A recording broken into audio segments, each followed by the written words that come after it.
Halo Gen Z yang kece dan penuh inspirasi, selamat datang di episode terbaru dari Bincang Kaderisasi. Saat ini kita akan bahas suatu topik yang sangat luar biasa nih, dan tentunya pasti penting dan relevan bagi kalian semua. Apa sih topiknya? Topiknya adalah berkaitan antara kaderisasi versus Gen Z. Siapakah yang akan beradaptasi? Nah, tentunya kalian udah tahu nih kalau Gen Z zaman sekarang itu dia tuh memiliki pola pikir dan perilaku yang jauh berbeda dengan generasi-generasi sebelumnya.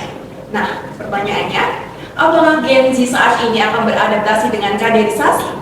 Atau bahkan kaderisasi yang akan menyesuaikan dengan Gen Z itu? Nah, di sini sebelum kita membahas topik lebih jauh, izinin aku nih memperkenalkan diri sebagai host kalian yang kece. Kenalin, aku Ayu Feratalita Angelia dari program studi Agribisnis Fakultas Pertanian. Dan tentunya aku gak bakal sendirian nih di sini, gak bakal menolok sendirian dan berdiri di kamera ini sendirian.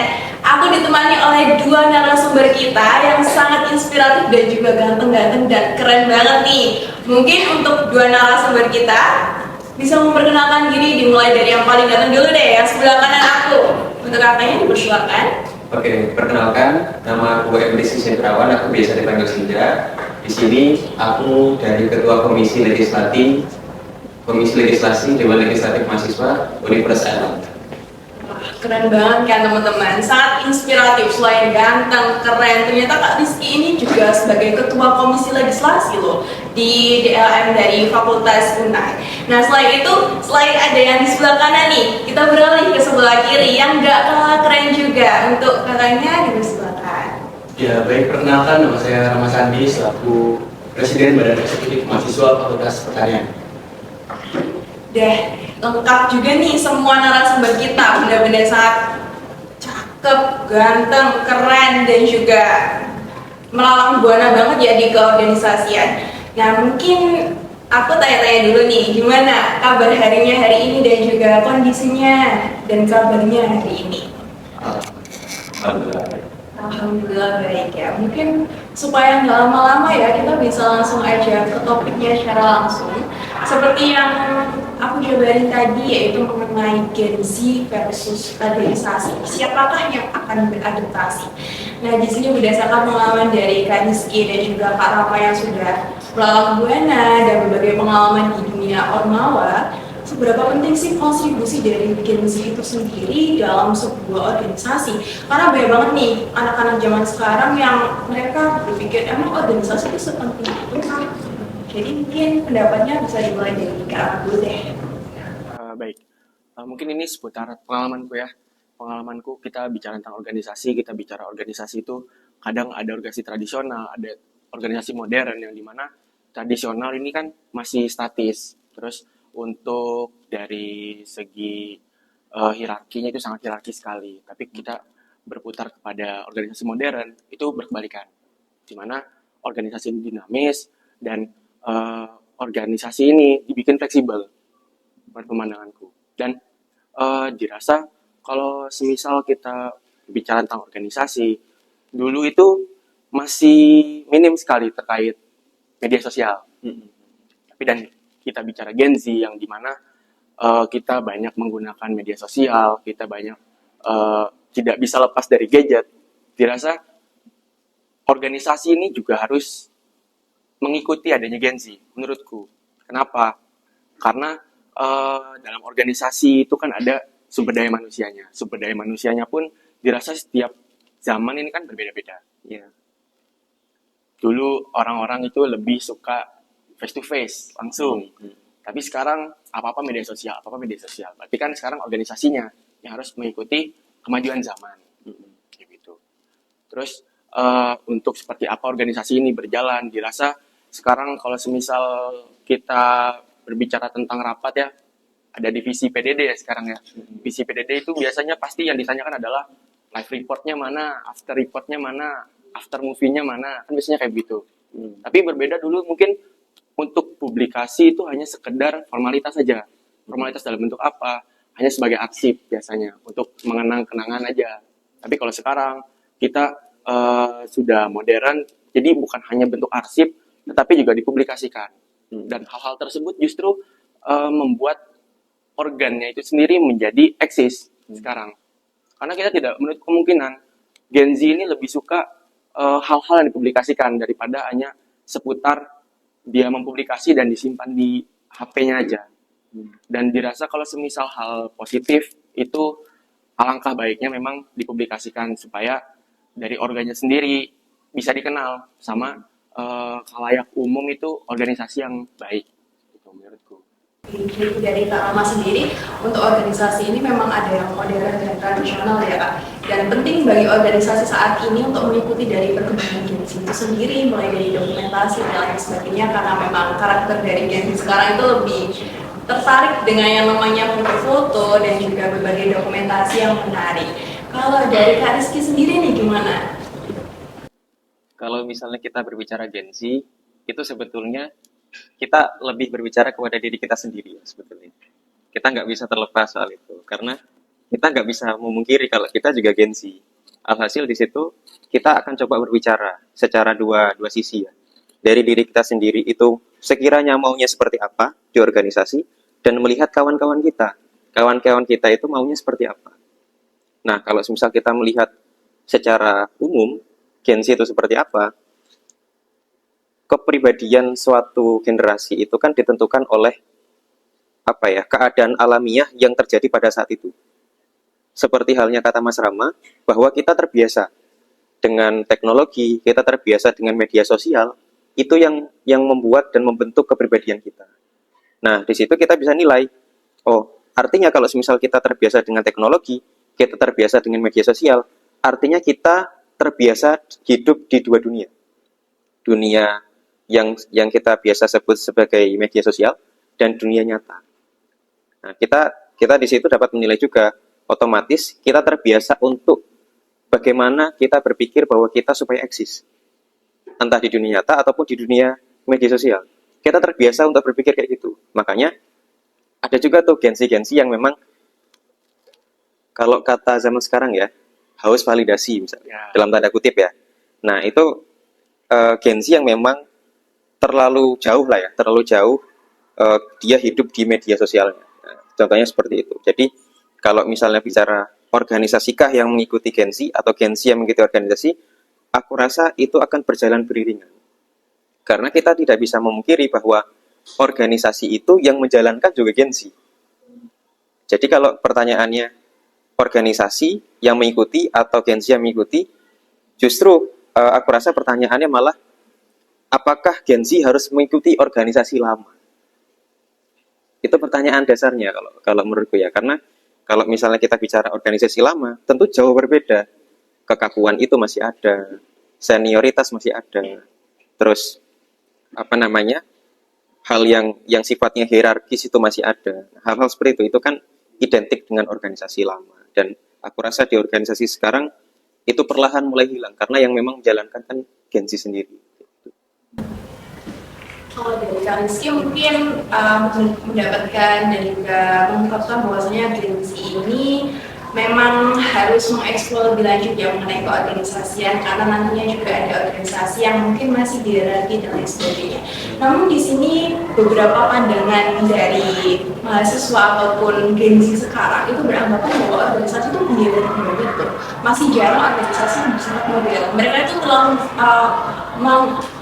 kelompokkan bahwa organisasi itu sudah memiliki hierarki tersendiri dan mereka enggan untuk bergabung. Gimana sih Kak solusinya, mungkin cara membuat untuk Gen Z itu lebih tertarik dengan organisasi saat ini dan tidak hanya mengelompokkan bahwa organisasi itu selalu hierarki. Mungkin bisa dari Kak Rizky. Iya, itu sebetulnya nanti akan langsung nyambung ke kaderisasi sebetulnya. Nah, walaupun Gen Z itu memang secara ciri khas itu identik dengan fleksibilitas, tidak terikat dengan hierarki tertentu, kekakuan tertentu. Tetapi di situ, ketika Gen Z itu sudah terbentuk dan tergembleng dalam kaderisasi, maka jiwa kepemimpinannya akan terbentuk secara alamiah. Gen Z yang memang saat ini tidak menyukai organisasi, itu adalah Gen Z yang memang belum tersentuh kaderisasi yang memang sampai masuk ke dalam pemikiran dan juga jiwanya. Itu permasalahan dasarnya. Nah, ketika misalnya kaderisasi itu sudah masuk, jiwa kepemimpinannya sudah terbentuk, sifat suka bersosial, sifat suka memimpin, itu akan ada. Nah, di situ ketika misalnya sudah ada, barulah komunitas atau kelompok-kelompok Gen Z itu akan terbentuk secara alamiah juga dengan sistem yang menurut mereka sesuai. Karena pada dasarnya sebelum kaderisasi itu masuk, budaya atau kepribadian secara alamiah yang terbentuk dari Gen Z itu sudah ada dulu sebelum kaderisasi masuk kan. Kaderisasi kepemimpinan itu masuk. Makanya kaderisasi kepemimpinan itulah yang akan menyesuaikan Gen Z secara alamiah itu akan jadi seperti apa.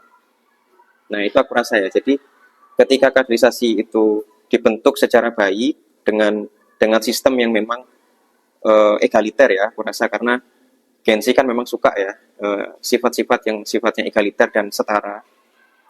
Ketika itu sudah masuk dan jiwa kepemimpinan sudah ada, maka secara alamiah organisasi-organisasi yang menurut Gen Z itu baik, mereka akan join. Jadi makanya ketika keminatan Gen Z itu sudah mulai menurun, artinya memang Gen Z tidak suka di situ. Nah, itu kan permasalahannya. Jadi di sini kita bisa simpulkan ya bahwasanya kaderisasi itu memegang faktor penting dan juga menjadi suatu fondasi bagi Gen Z sekarang untuk mengambil langkah ke depannya. Kalau dari Kak Rama sendiri gimana nih? Ya, baik. Menurutku itu Gen Z sekarang justru harus dikenalkan. Dikenalkan bagaimana organisasi modern ini berjalan. Yang tadinya ada hierarki itu sebenarnya sekarang ini sudah dibentuk secara fleksibel. Terus dari segi program-program mungkin dulu programnya itu aja. Tapi sekarang kan kita bisa berlandaskan hal-hal lain. Kalau misal aku pribadi itu dasari proker yang berjalan itu dari mana? Dari adanya relevansi, adanya urgensi, adanya tren sekarang itu seperti apa. Itu kan sesuai sama apa yang diharapkan sama Gen Z. Tapi tidak menutup kemungkinan apa yang yang dipikirkan sama Gen Z itu sejalan dengan arus organisasi. Makanya di situ perlu penyesuaian. Dan kita pun perlu pengenalan. Makanya di kegiatan PKKMB, di kegiatan LKMM itu harusnya sudah bisa berkembang lagi, diinovasikan lagi. Diinovasikan seperti apa? Menyesuaikan lagi dengan perkembangan zamannya seperti apa. Karena kalau semisal kita memberikan materi yang sudah dari tahun-tahun yang lalu, sedangkan kita sekarang sudah di zaman yang berbeda, dirasa materi-materinya itu sudah tidak relevan. Justru kita sebagai organisasi itu harus menjadi promotor penggerak apa? Promotor penggerak agar dari setiap individu baru yang akan mengenal organisasi itu berinovasi pada akhirnya, dan mereka pun dapat pelajaran-pelajaran baru dan gambaran-gambaran baru serta gagasan-gagasan baru pada akhirnya. Jadi penting banget ya bagi kita suatu organisasi ataupun ormawa untuk memiliki citra bahwasanya ormawa ini tidak tradisional lagi, di mana kita mengikuti zaman, mengikuti Gen Z dan juga selalu melakukan transformasi baik dan perubahan-perubahan baik, entah itu dari materi ataupun sistem kaderisasi. Nah, kita ini udah bicara soal Gen Z ini kan. Setelah itu kita juga udah bicara soal organisasi modern dan tradisional. Kira-kira apa sih tantangan yang akan kita hadapi ke depannya, dan setelah itu apa aja transformasi yang akan kita lalui dengan adanya ormawa saat ini? Bisa dimulai dari Kak Rama dulu. Ya, mungkin ini lebih ke arah minat organisasinya ya, karena kita bicaranya juga masih bentuk pengenalan, dan organisasi pun dirasa dari SMA ke masa kuliah, siswa ini masih belum tahu kegiatan organisasi siswa seperti apa. Makanya tadi aku bilang harus adanya pengenalan, kayak gitu.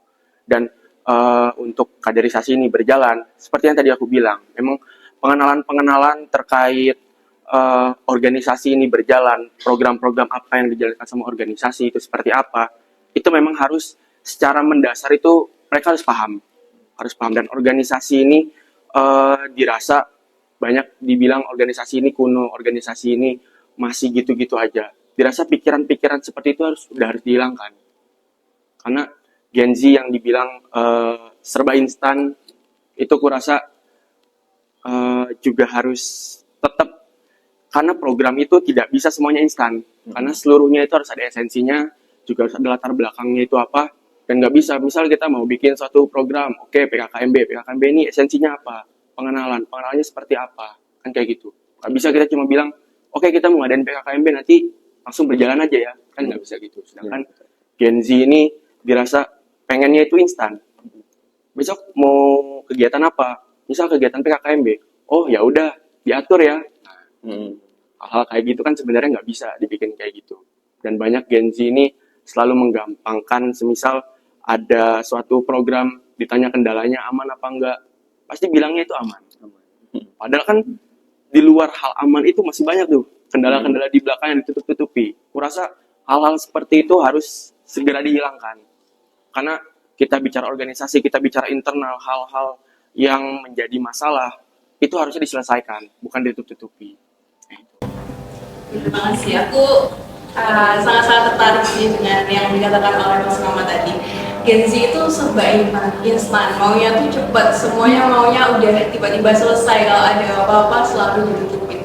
Kalau melihat hal itu ya, gimana sih cara kita untuk memberikan pengertian kepada Gen Z bahwasanya nggak semuanya tuh harus instan, semuanya tuh harus berproses, dan setelah itu bagaimana kita sebagai ormawa itu juga memberikan pengertian bahwasanya kaderisasi itu juga penting bagi setiap mahasiswa ataupun Gen Z saat ini. Iya. Terkait dengan hal itu ya, aku rasa ini menambah ya Mas Rama ya. Jadi selain tantangan itu, ini nyambung juga, ada lagi satu tantangan lagi. Ketika semua Gen Z dalam generasi ini itu serba instan dan mereka suka bilang aman ya. Nah, maka dari situ ada satu tantangan besar. Kita di masa depan akan krisis pemimpin di masa depan. Kita akan krisis mengenai hal itu karena tidak mungkin setiap pemimpin akan bilang aman. Ya, betul. Ketika mayoritas Gen Z itu bilang aman, ketika ditanyai progres, kita harus ada satu orang nih, atau beberapa orang nih, yang memang jadi pemimpin dan dia yang memastikan apakah semuanya aman. Bukan orang yang bilang aman. Itu krisis yang aku rasa menjadi tantangan besar kedua ya, setelah kata Mas Rama tadi. Nah, menyambung dari sana, apa yang sekiranya perlu diberikan? Penyadaran bahwa setiap orang adalah pemimpin.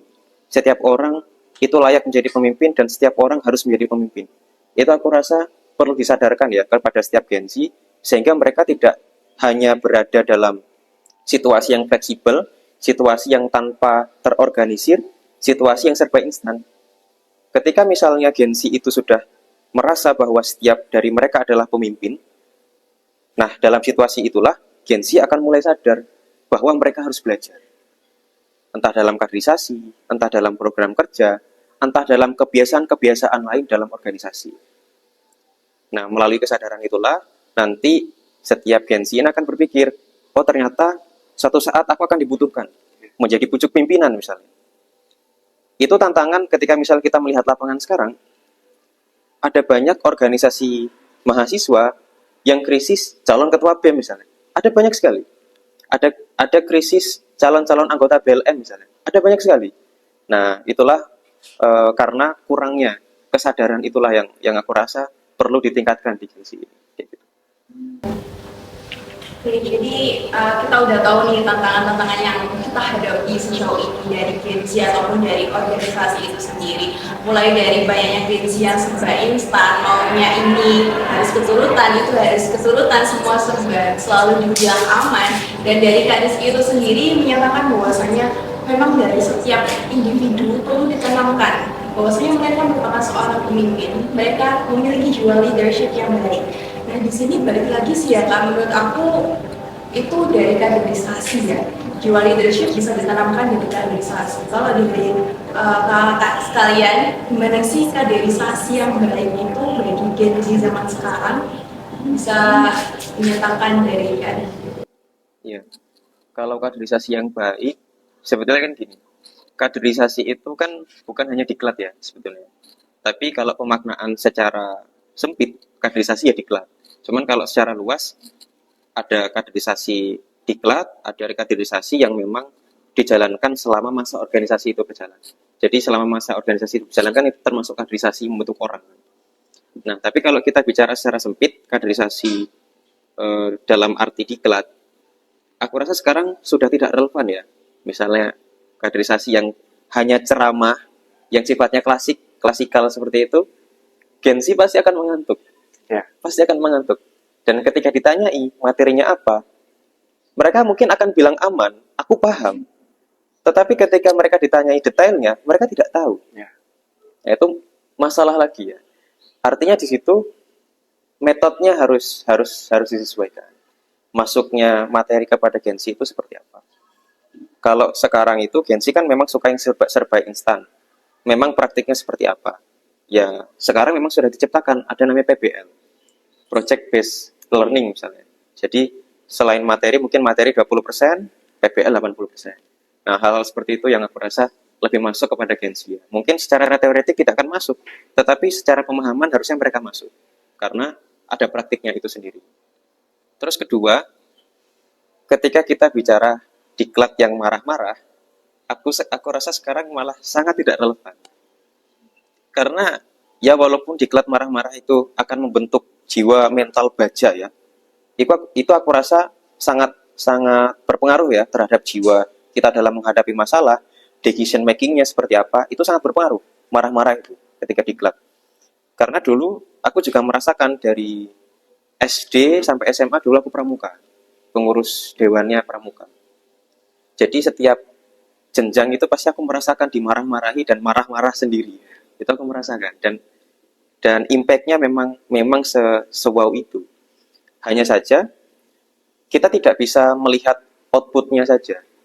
Ketika Gensi sekarang dimarah-marahi, mungkin ada orang yang bisa menyesuaikan. Tetapi ketika orang atau peserta itu tidak bisa menyesuaikan, setelahnya pasti dia akan hilang. Karena merasa organisasi ini kuno ternyata. Nah, hal-hal seperti itu. Jadi sekarang tidak bisa dimasuki semuanya. Diklat marah-marah itu sekarang udah nggak bisa. Mungkin adalah beberapa orang yang masih bisa menerima. Dan ketika itu bisa masuk, jiwanya memang akan tergembleng dengan baik. Cuman malah lebih banyak yang lari habis itu. Nah, itu yang aku rasa perlu dibenahi dan aku rasa kaderisasi itu perlu dibentuk kembali. Kalau kaderisasi ketika masa organisasi itu berjalan dalam arti luas ya, itu masalahnya adalah pada budaya sebetulnya. Jadi ketika budaya itu sudah tidak lagi hierarkis, sudah egaliter, sudah setara ya, karena Gensi kan suka yang sifatnya setara. Misalnya Mas Rama. Mungkin ada Gensi yang bukan lagi manggilnya Mas Rama itu Mas, malah lebih nyaman itu manggilnya Rama aja gitu. Ada banyak yang kayak gitu karena mereka tidak suka, oh Mas sama adik, oh berarti aku harus sungkem gini misalnya. Nah, itu kan mereka tidak nyaman hal-hal seperti itu. Nah, itu aku rasa perlu disesuaikan. Terus budaya program kerja itu juga perlu disesuaikan. Misalnya Gensi yang memang suka serba instan, sebenarnya serba instan itu dibilang kurang baik, sebetulnya kurang baik. Tetapi ketika mereka bisa memanajemen itu dengan bagus dalam arti program kerjanya atau fungsinya selesai, it's okay aja sebetulnya. Tapi kalau serba instan itu membuat mereka tidak bisa menyelesaikan tugasnya, itu jadi masalah. Nah, itu yang aku rasa perlu ditemukan metodenya dengan baik sesuai dengan kepemimpinan pucuknya masing-masing. Gitu. Seru nih, seru banget nih pembahasannya ini karena true story banget ya, banyak banget generasi yang sekarang setiap ada kaderisasi ataupun diklat mereka tuh bukannya paham malah ngantuk. Iya, lupa materinya apa ya tadi ditanyain apa kayak gitu kan. Jadi emang anak-anak sekarang tuh lebih suka praktek langsung ke lapangan, gimana kita bisa kerjasama, saling bonding dan lain sebagainya. Itu emang salah satu hal yang paling efektif sih ya. Kalau dari Kak Mas sendiri nih gimana? Ya, mungkin aku menambahkan ya. Tadi sudah dijelaskan metodenya seperti apa. Mungkin untuk mekanismenya, hal-hal yang perlu dilakukan adalah materi-materi yang berorientasinya itu ke masa depan, menurutku. Kenapa? Karena kalau misal kita bicara organisasi yang hanya di situ-situ aja dan kita membahasnya juga tentang hal-hal seputar perkuliahan aja dirasa membosankan. Tapi berbeda halnya dengan kita berbicara tentang kegiatan kita pasca kampus, hal-hal penunjang kita untuk pasca kampus itu seperti apa, itu berbeda. Makanya biasanya ada materi-materi itu harusnya ya, yang aku inginkan itu ada pengembangan karir, adanya pengenalan tentang personal branding itu seperti apa. Personal branding itu kan nantinya kan untuk diri kitanya juga. Betul. Kita nanti dilihat sama mitra perusahaan itu dilihat. Selama kalian berkuliah itu kalian ngapain aja, kan kayak gitu. Tapi kalau semisal kalian tidak membrandingkan hal-hal positif kalian, itu justru malah hal buruk juga untuk kalian. Jadi aku dulu sempat ada momen itu hal-hal yang dirasa itu baik, hal-hal yang positif, itu aku nggak ngupload di first Instagram, tapi ku arsip di second, kayak begitu. Karena dirasa buat apa sih aku ngupload hal-hal kayak begitu saat aku belum paham akan hal itu. Tapi sekarang aku udah paham maksud dan tujuan, udah paham kegunaan dari Instagram ini seperti apa, sebesar apa dampaknya Instagram itu seperti apa. Dirasa perlu, hanya sekedar publikasi itu perlu. Publikasi kegiatan kalian sedang apa, kegiatan-kegiatan yang kalian lakukan itu impact-nya sebesar apa, itu perlu hal-hal seperti itu. Dan orientasi masa depan pun dirasa bukan hanya itu aja, tapi pengembangan dari soft skill-nya itu juga harus dimasukkan materi-materi seperti itu. Kenapa? Karena untuk hal baru, untuk mahasiswa baru, hal-hal baru itu sangat menyenangkan. Berbeda halnya dengan kita bicara tentang kaderisasi dengan kedisiplinan, tentang kepemimpinan. Memang diperlukan, tapi dirasa juga perlu hal-hal yang inovasi, hal-hal yang berhubungan dengan apa itu tadi, orientasi masa depan, itu perlu menurutku. Jadi mungkin untuk beberapa materi yang seperti peningkatan soft skill dan lain sebagainya bisa kita tingkatkan melalui kerja langsung di lapangan ya Kak. Dan beberapa proyek-proyek kecil ataupun mini proker dari kaderisasi itu sendiri. Tapi kalau untuk Kak Rama sendiri, kita juga perlu selain hanya untuk peningkatan soft skill, kita harus mengetahui beberapa hal yang perlu dipersiapkan ke depannya, mulai dari belajar personal branding dan lain sebagainya. Itu penting banget sih. Jujur kalian penonton pasti berharap hal itu kan ya, mulai dari materi-materi personal branding dan lain sebagainya, gak hanya mendengarkan cerita-cerita saja tapi juga praktik di lapangan. Keren banget kan dua narasumber kita hari ini. Nah, di sini kita udah bahas jauh banget nih soal organisasi, di mana organisasi itu bisa berkontribusi bagi seluruh Gen Z dan juga bisa bertransformasi secara modern dari yang tradisional yang masih kuno, masih hierarki, hingga saat ini semuanya sudah sebaik mungkin dilakukan sesuai perkembangan zaman. Nah, kira-kira untuk Gen Z ini gimana sih Kak caranya supaya bisa mengikuti organisasi yang juga makin lama itu makin modern? Bisa diungkapkan mulai Kak? Ya, balik lagi berarti ini ke pertanyaan awal, apakah organisasi ini mengikuti Gen Z atau Gen Z yang mengikuti organisasi. Tadi juga sudah disampaikan sama Mas Irki secara beriringan, tapi aku berbicara tentang organisasi ini yang harus mengikuti Gen Z. Tapi untuk dari segi pemahaman, sebenarnya organisasi ini kan punya budayanya masing-masing. Dan budaya ini sudah terbentuk dari berpuluh-puluh tahun yang lalu. Tapi bagaimana organisasi ini dapat diolah dengan SDM yang sekarang dari Gen Z, mengolahnya seperti apa, hal-hal yang diperlukan, hal-hal yang tadinya sudah tidak relevan dibikin relevan, hal yang udah tidak urgensi dibikin jadi urgensinya seperti apa sekarang ini, tren-tren sekarang, semisal ada program kerja, kita katakan program kerja ini urgensinya itu dirasa tidak seurgen itu, relevansinya pun dirasa tidak serelevan itu, tapi lagi tren sekarang itu. Berarti kan kita harus mengolah, menginovasi program-program yang tren sekarang itu. Gimana caranya dibikin menjadi urgensi, gimana caranya menjadi relevansi. Karena di mana organisasi itu harus berdampak kepada masyarakat. Berarti program-program yang dilaksanakannya pun juga harus berdampak. Kita ambil contoh adanya pentas seni mungkin, hal-hal kecil. Hal-hal kecil itu mungkin bisa menjadi pengembangan dari mahasiswa itu sendiri. Tapi bagaimana kita mengembangkan kepada masyarakat, berdampak kepada masyarakat seperti apa? Itu tadi mungkin bisa ditambahkan bazar UMKM, menarik minat. Jadi dari hal tren tersebut pun dirasa masih perlu adanya poin tren ini di dalam kita organisasi itu berjalan. Karena yang tadi aku bilang juga organisasi harus berdampak kepada masyarakat. Tidak seputar hanya 3 hal ini saja, tapi kita juga berlandaskan kepada di dalam perguruan tinggi. Yang dimana ada poin pengabdian kepada masyarakat. Kayak itu tadi. Jadi gimana caranya Gen Z ini menyesuaikan organisasi ini juga menyesuaikan Gen Z. Pada akhirnya benar tadi kata Mas Rizky itu saling beriringan, saling memahami pada akhirnya. Mas Rizky mungkin bisa menambahkan berbagai pendapat yang telah dikemukakan oleh Kak Rama. Ya, mungkin aku tambahin ya. Ini juga bersambung dari ungkapan yang paling pertama ya, Mas Rama. Nah, di sini tentunya ketika bicara Gen Z dan organisasi, ini kan berjalan beriringan. Nah, dari situ kita bisa melihat nih, ketika kita bicara secara historis misalnya, dulu ada generasi milenial. Pertanyaannya pasti sama. Waktu generasi milenial itu menjadi generasi yang paling baru. Ya. Apakah organisasi akan mengikuti generasi milenial atau generasi milenial akan mengikuti organisasi? Pasti pertanyaan akan sama. Tapi mungkin budaya di milenial ini yang berbeda dari budaya Gen Z. Nah, di situ ketika generasi milenial ini udah menjadi generasi kedua termuda, Gen Z ini muncul.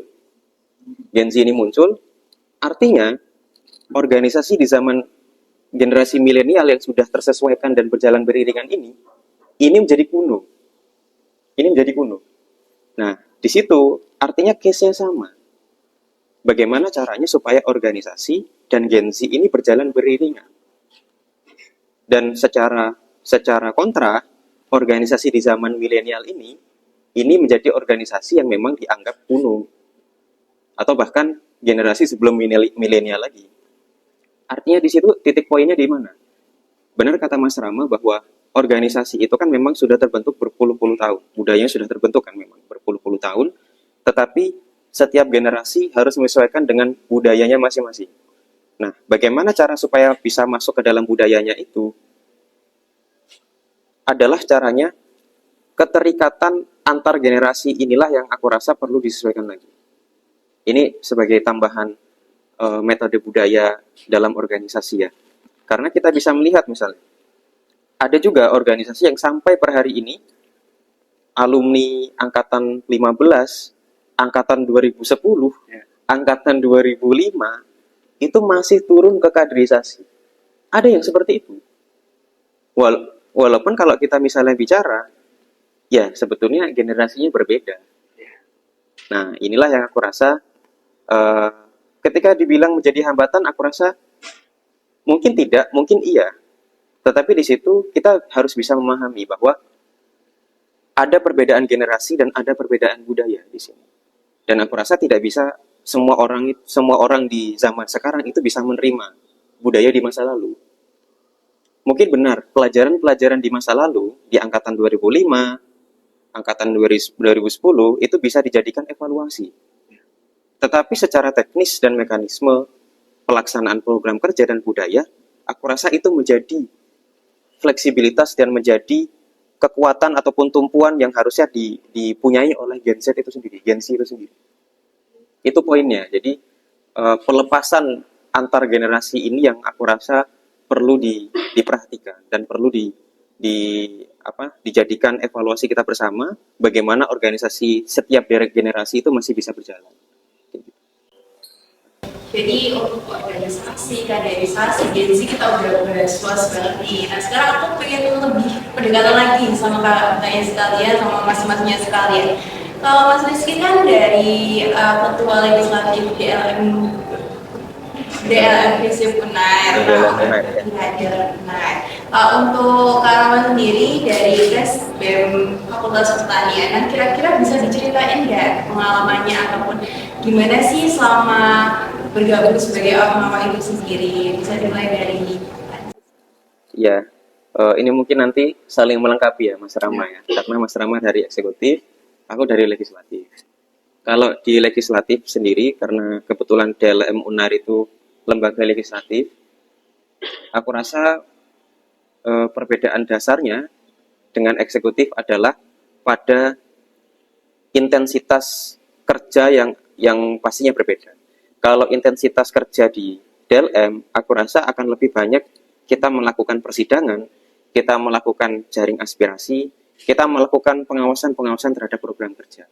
Aku rasa intensitas kerjanya akan lebih kepada di sana. Nah, ketika kita bicara soal aspirasi-aspirasi itu, atau persidangan-persidangan itu, ini yang akan menjadi tantangan ya. Apakah Gen Z akan ingin belajar legislatif atau tidak? Kita bicara aspirasi misalnya. Kita bicara aspirasi artinya kita turun kepada masyarakat di daerah pemilihan itu. Nah, di situ tantangannya adalah bagaimana cara kita diterima. Tantangannya kan itu. Artinya kita juga perlu belajar budaya Gen Z secara umum itu seperti apa. Kita bicara persidangan. Di dalam persidangan memang sudah ada aturan umum yang secara saklek dalam persidangan dan itu harus dipatuhi. Tetapi di situ Gen Z akan selalu berbicara pada fleksibilitas. Artinya di situ perbincangan-perbincangan dalam persidangan yang sifatnya itu setara dan egaliter itu harus dijunjung lagi. Bukan seperti persidangan yang kayak dulu misalnya sampai lempar-lempar kursi itu Iya. harusnya sih sudah tidak ada kalau per hari ini ya. Kalau kita bicara Gen Z. Ya mungkin ada beberapa tapi aku rasa sekarang harusnya sudah harus diminimalisir karena memang sudah bukan zamannya lagi. Terus misalnya bicara pengawasan bagaimana cara kita diterima di dalam organisasi lain. Itu kan tantangan ya. Organisasi lain di eksekutif misalnya. Di eksekutif melaksanakan program kerja yang sama-sama Gen Z juga. Artinya di situ bagaimana caranya legislatif dapat diterima di organisasi lain. Pembelajaran seperti itu yang aku rasa didapatkan di lembaga legislatif. Nah, di situ selain kita melakukan fungsi-fungsi lembaga legislatif, kita juga melaksanakan program kerja.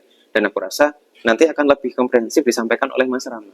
Karena memang pakarnya eksekutif kan Mas Rama ya selaku Presiden BEM. Dan aku rasa akan lebih jauh, luas dan komprehensif disampaikan. Mungkin seperti itu ya. Oke, udah dapat nih sisi dari legislatifnya, kita pindah ke eksekutifnya. Gimana nih, Mas Rama, untuk eksekutifnya?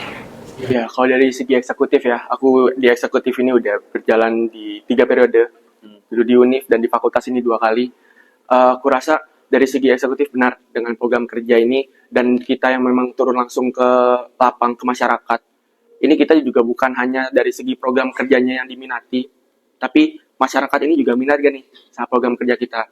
Sekiranya dampaknya ini sebesar apa ke mereka? Kita bicara tentang apa? Abdi desa.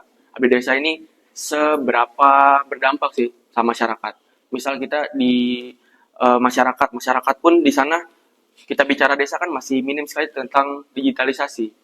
Tapi gimana caranya kita dari kita Gen Z yang tadi bilang digitalisasi banget, dengan teknologi banget, gimana caranya kita untuk memberi pembelajaran kepada mereka, memberi edukasi pada mereka, sehingga akhirnya bukan hanya dari mahasiswanya aja nih yang berkembang, tapi dari segi masyarakat, orang-orang yang sudah dari berpuluh-puluh tahun di atas kita itu juga ikut berkembang. Dampak kita ke masyarakat itu seperti apa? Dan program-programnya memang beriringan dengan legislatif, bentuk persidangan, bentuk pengawasan. Walaupun dari legislatif kan pengawasan aja ya, pengawasan persidangan, tapi kan tetap yang menjalankan ini eksekutif, walaupun tetap harus di koridornya, Dan nantinya kalau semisal eksekutif ini ada melenceng, berhak dari legislatif ini untuk memberi evaluasi. Tapi kalau dari segi eksekutif, aku rasa harus ada gerakan-gerakan baru ya, gerakan-gerakan baru. Dirasa kayak misal tadi yang udah kita singgung banyak terkait organisasi kuno yang udah lama disinggung juga. Misal kita dari milenial ke Gen Z pun, yang milenial ini kan juga dikatakan kuno. Kenapa? Karena sudah tidak mengikuti perkembangan zaman yang sekarang. Jadi dari segi program kerja pun dirasa juga harus adanya pengembangan dari inovasi, dari stakeholder yang terlibat itu juga harus diperbanyak, diperluas. Karena bukan hanya dari sudut pandang mahasiswa aja, tapi harus banyak sudut pandang dari segi birokrasi seperti apa, dari segi aktivis seperti apa, dari segi komunitas seperti apa, dari segi pemerintahan juga seperti apa. Itu semua harus berkesinambungan kalau sekarang kurasa ya. Karena kalau semisal kita hanya melihat dari sudut pandang aja akan suatu program kerja, dari segi mahasiswa aja, itu takutnya yang ditakutkan itu adalah program kerja ini berjalan tanpa adanya esensi. Dan program kerja ini berjalan hanya sekedar pemenuhan program kerja saja. Maka itu biasanya kalau dari program kerja itu ada namanya latar belakang dari suatu program kerja ini apa, dampaknya untuk masyarakat apa, latar belakang masalahnya itu apa. Sekiranya memang itu tadi yang udah aku sebutin, urgensinya apa. Kalau semisal tidak urgensi, lebih baik tidak usah dilaksanakan. Kenapa? Satu, membuang-buang biaya. Kedua, tidak berdampak bagi masyarakat pun dirasa untuk apa. Tidak hanya untuk masyarakat, tapi untuk mahasiswa. Kita bicara organisasi fakultas, berarti kita bicara tentang keluarga mahasiswanya. Bagaimana kita mengembangkan keluarga mahasiswa ini dari segi soft skill itu seperti apa, skill itu seperti apa. Itu gimana caranya kita mengembangkan. Itu kan yang kita pikirin sebelum kita menjalankan suatu program kerja. Dan sekiranya kalau hal-hal yang kurang relevan, urgensinya sekarang kurang masuk lah kalau sekarang. Dirasa lebih baik program-program kerja itu ditiadakan atau diinovasikan lagi. Itu kayak gitu. informatif banget nih ya antara eksekutif dan juga legislatif, semuanya saling melengkapi satu sama lain. Nah, mungkin ini pertanyaan yang terakhir nih dari aku. Kira-kira ada pesan nggak nih buat seluruh penonton di sana, seluruh audiens, seluruh Gen Z yang sedang menonton kita saat ini? Mau disampaikan nih pesan yang bermakna untuk kedepannya. Bisa mulai dari Kak dulu. Ya, mungkin dari aku ya, untuk teman-teman di sana, teman-teman Gen Z, aku berharap kalian tetap mau belajar. Jadikan setiap harinya itu kalian untuk belajar, karena dirasa kalau semisal kita masih hidup, kita masih bisa bernapas, hari-hari kita itu perlu belajar. Kayak aku di sini, kayak Mas Rizky, kayak Mbaknya juga, dirasa tetap belajar sampai per hari ini. Dan untuk pengenalan terkait organisasi, terkait masa kampus atau nanti pasca kampus itu seperti apa, kita sama-sama belajar. Di sini aku percaya sistem tabur tuai, di mana aku yang sekarang, Mas Rizky yang sekarang, Mbaknya yang sekarang ini dirasa tetap menabur dari hari-hari sebelumnya, dari semester-semester sebelumnya. Hal yang dilakukan sekarang apa? Menuai. Mbaknya mungkin sekarang public speaking-nya sudah bagus, Mas Rizky sekarang sudah menjadi DLM UNER, dan saya pun sekarang menjadi Presiden BEM Fakultas Pertanian. Dirasa banyak hal-hal yang terjadi di belakang yang orang-orang di depan ini nggak tahu.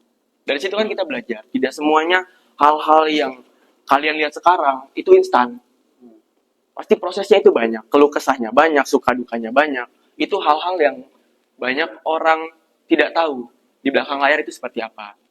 Orang cuma taunya kita di depan seperti apa, tapi nggak tahu keluh kesahnya kita, suka dukanya kita di belakang itu seperti apa.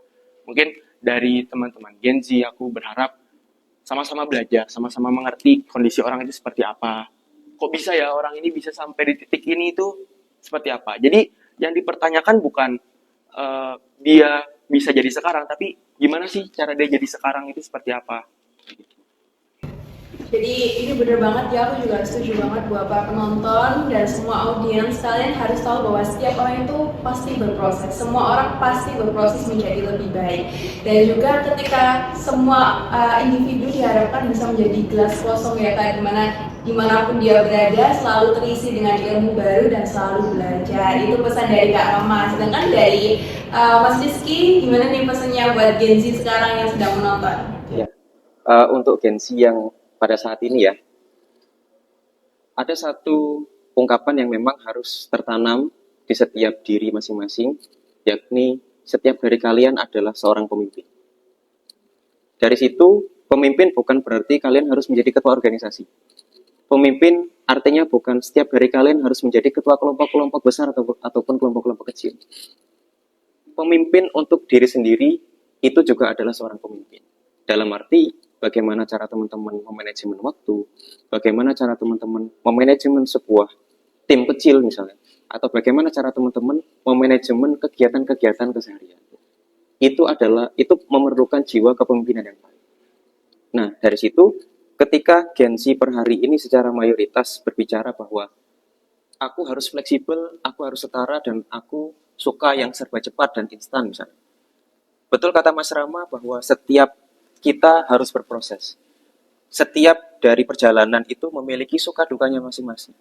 Dan teman-teman ketahui, ketika teman-teman merasakan suka dukanya, ketika teman-teman merasakan bagaimana tinggi rendahnya situasi emosional pada saat itu akan menjadi candu. Itu yang harus teman-teman pahami. Dan itu secara tidak langsung akan berpengaruh dan berdampak kepada diri teman-teman di masa depan. Mungkin 10 atau 20 tahun lagi, teman-teman akan merasakan.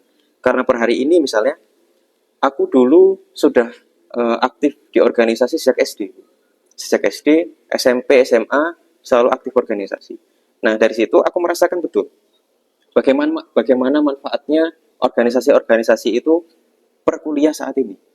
Bagaimana cara menentukan keputusan atau decision making-nya, bagaimana cara menghadapi orang, kemampuan berbicara di depan umum, dan lain sebagainya. Itu berdampak betul dari proses ataupun suka duka ketika organisasi di masa lampau. Untuk teman-teman yang saat ini masih belum ikut organisasi, tidak ada kata tertinggal. Karena pertama, setiap dari kalian adalah pemimpin. Kedua, tidak ada tempat berproses yang pasti akan menolak teman-teman ketika teman-teman ingin bergabung di situ. Mungkin secara formal bisa jadi teman-teman misal ketolak staf BEM atau menteri BEM. Tetapi teman-teman tidak akan kehilangan kesempatan di BEM. Teman-teman masih bisa join kepanitiaan. Teman-teman masih bisa join jadi peserta misalnya. Itu adalah bentuk dari berproses. Artinya di situ setiap tempat adalah wadah belajar, setiap orang adalah guru. Jadi silahkan teman-teman tanamkan pada diri teman-teman bahwa teman-teman adalah pemimpin dan setiap proses dan setiap kejadian itu adalah tempat belajar paling baik untuk di masa depan nanti. Gitu. Keren banget nih Mas Rizky, kata-katanya ya, benar-benar sangat inspiratif banget nih dua tokoh kita, ada yang dari UNAR, ada yang dari UPN. Aku harap semua informasi dari Mas Rizky dan juga Mas Rama bisa diambil informasinya, diserap dengan baik dan menjadi inspirasi kalian ke depannya. Untuk podcast hari ini sangat-sangat menyenangkan, informatif juga. Terima kasih buat Mas Rizky, Mas Rama atas informasi yang telah disampaikan. Dan untuk penonton, sampai jumpa di podcast yang selanjutnya. Bye-bye.